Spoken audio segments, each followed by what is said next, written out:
Hello students, कल हमने कुछ क्वेश्चन किए थे डिविजिबिलिटी रूल पर आधारित। आज हम करेंगे संख्याओं के प्रकार।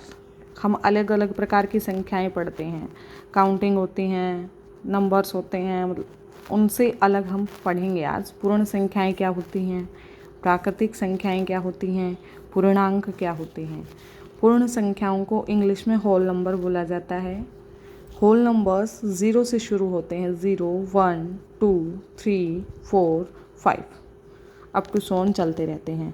प्राकृतिक संख्याएं हैं, उनमें 0 इंक्लूड नहीं होगा, वो 1 से शुरू होंगे, 1, 2, 3, 4, 5 अप टू सोन।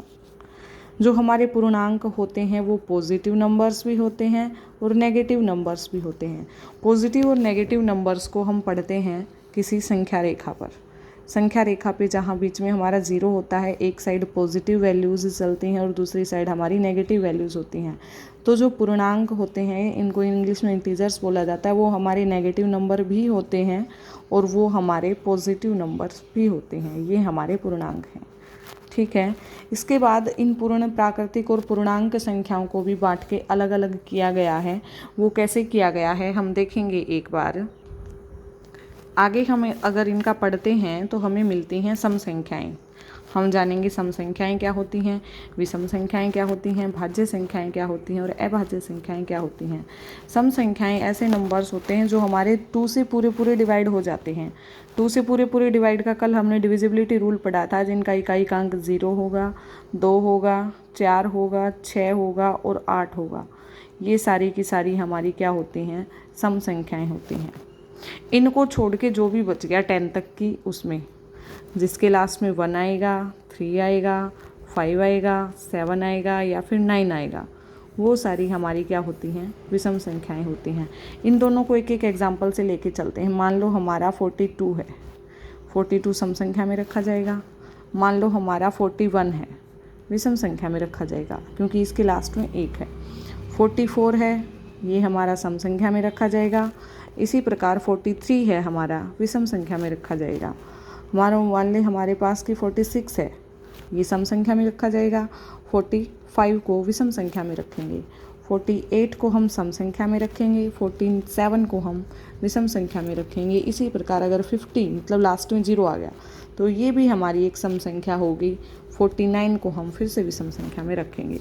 ध्यान रखना, जिसके लास्ट में 1 हो, 3 हो, 5 हो, 7 हो या फिर 9 हो, उन सबको हम किस में रखेंगे, विषम संख्याओं की श्रेणी में रखेंगे। इससे अलग टाइप आती है हमारी भाज्य संख्या और अभाज्य संख्या। हो सकता है आप इनके बारे में पहले से जानते हो, एक बार रिवीजन कर लेंगे, देखेंगे कैसे होती हैं। भाज्य संख्याएं जो 1 से डिवाइड होती हैं, अपने आप से डिवाइड होती हैं और अन्य तीसरी किसी संख्या से डिवाइड होती हैं। वो तीसरा नंबर कोई भी हो सकता है, तीसरा वो कोई भी नंबर हो सकता है। 1 से तो हर कोई संख्या चली जाती है भाग, अपने आप से भी जाती है, तीसरी किसी संख्या से भी जानी चाहिए, तो वो क्या होगी, भाज्य संख्या होगी। 1 के बारे में देखते हैं। 1 सिर्फ 1 से डिवाइड होता है, ये नहीं जाएगा। 2 के बारे में सोचते हैं। 2 1 से भी डिवाइड होता है, अपने आप से भी होता है, लेकिन तीसरी किसी संख्या से भाग नहीं होता, तो ये भाज्य संख्या नहीं है। 3 भी हमारी भाज्य संख्या नहीं है। 4 1 से डिवाइड होता है, अपने आप से डिवाइड होता है, तीसरी किसी संख्या से डिवाइड होता है, 2 से डिवाइड होता है। हाँ, तो 4 जो है वो हमारी सबसे छोटी भाज्य संख्या है। 4 हमारी क्या है, सबसे छोटी भाज्य संख्या। उसके बाद 6 आएगा, उसके बाद 8 आएगा। एक बात बताओ, क्या हम 9 को भाज्य संख्या में रख सकते हैं? हाँ, रख सकते हैं, क्योंकि 9 1 से भी डिवाइड होती है, अपने आप से भी होती है और किससे डिवाइड होती है, 3 से भी डिवाइड होती है। उसके बाद हम रखेंगे 10, 10 के बाद आ जाएगा हमारा 12, ऐसे ही करेंगे हम 14, 15, 16, 18, 20, 21। जो संख्याएं किसी तीसरी संख्या से भाग जाएंगी वो सारी भाज्य संख्याओं में आ जाएंगी। इसी प्रकार से हम अभाज्य संख्या करेंगे। अभाज्य संख्याएं होती हैं जो 1 से और अपने आप से भाग जाती हैं। तो 1 को ना तो हम भाज्य संख्या मान के चलेंगे और 1 को ना हम अभाज्य मानेंगे। तो जो हमारी सबसे छोटी भाज्य संख्या होगी वो होगी 2, उसके बाद 3, 5, 7, 9 को नहीं लिख सकते क्योंकि 9 3 से डिवाइड होती है, 11, 13, 17, 19, 23। इस प्रकार से हम अभाज्य संख्याओं की गिनती कर सकते हैं कि वे संख्याएं जो सिर्फ अपने आप से और 1 से डिवाइड होंगी, बाकी किसी भी तीसरी संख्या से वो डिवाइड नहीं होंगी, वो सारी हमारे पास क्या होती हैं, अभाज्य संख्याएं होती हैं। इससे आगे हम पढ़ेंगे परिमेय संख्याएं क्या होती हैं, अपरिमेय संख्याएं क्या होती हैं। ये कुछ 6 ही टाइप हैं, सम संख्याएं, विषम संख्याएं, भाज्य संख्याएं, अभाज्य संख्याएं, परिमेय संख्याएं और अपरिमेय संख्याएं।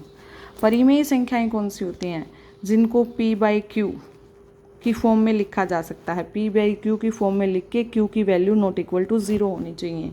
नहीं समझे, हम पढ़ चुके हैं अंश क्या होता है और हर क्या होता है। अंश जो ऊपर लिखा जाएगा, हर जो नीचे लिखा जाएगा। मतलब जो भी संख्याएं अंश बटे हर के रूप में लिखी जाएंगी लेकिन उसका हर 0 के बराबर नहीं आना चाहिए, तो ऐसी संख्याओं को हम परिमेय संख्याएं कहते हैं। ठीक है, एक तो एग्जाम्पल करते हैं। मान लो 1/2 है, 3/4 है, 5/7 है, ये सारी हमारी परिमेय संख्याएं हैं। इसका अगर कोई अंश हमसे पूछे तो क्या होगा, अंश होगा इसका 1 और हमारा हर क्या होगा इसका 2। इसी प्रकार से इसका अंश हमारे पास 3 होगा और हर हमारे पास कितना होगा 4। ठीक है, इस प्रकार से हम परिमेय संख्याओं को परिभाषित कर सकते हैं। इससे आगे हम पढ़ेंगे परिमेय संख्याओं के अलग अलग टाइप होते हैं। ठीक है, उन टाइप के बारे में अभी डिस्कस नहीं करेंगे, पहले अपरिमेय संख्याएं देखेंगे। अपरिमेय संख्याएं वो होती हैं जो पॉइंट में होती हैं, या √2 की जो भी वैल्यू होती है, √2 हो गया, √3 हो गया, पाई हो गया, ये सारी वैल्यूज़ क्या होती हैं, अपरिमेय संख्याएं होती हैं। ठीक है, परिमेय संख्या और अपरिमेय संख्या भी आपको समझ में आ गई, सम विषम समझ में आ गई, भाज्य अभाज्य संख्याएं आ गई, इनको ध्यान में रखेंगे।